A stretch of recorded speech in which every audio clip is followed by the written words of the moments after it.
Well, I want to leave this on an upbeat note. The upbeat note is that we have a very bright energy future in the United States and across the world.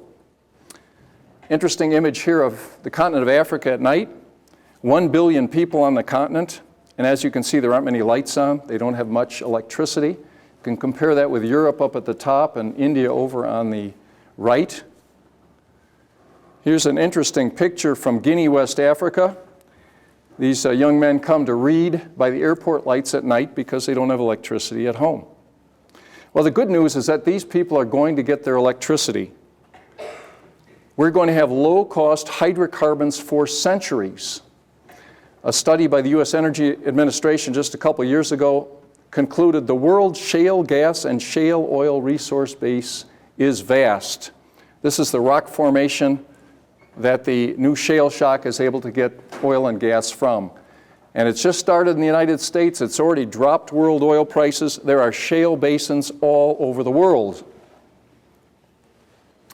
And we're going to have future electricity growth. It's going to double by 2050 in the developing world.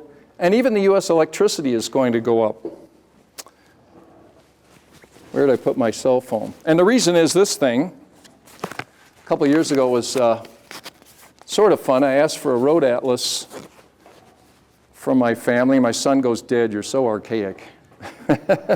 Well, since then I've joined the 21st century, got myself a smartphone, become addicted to the GPS function. But folks, it's interesting.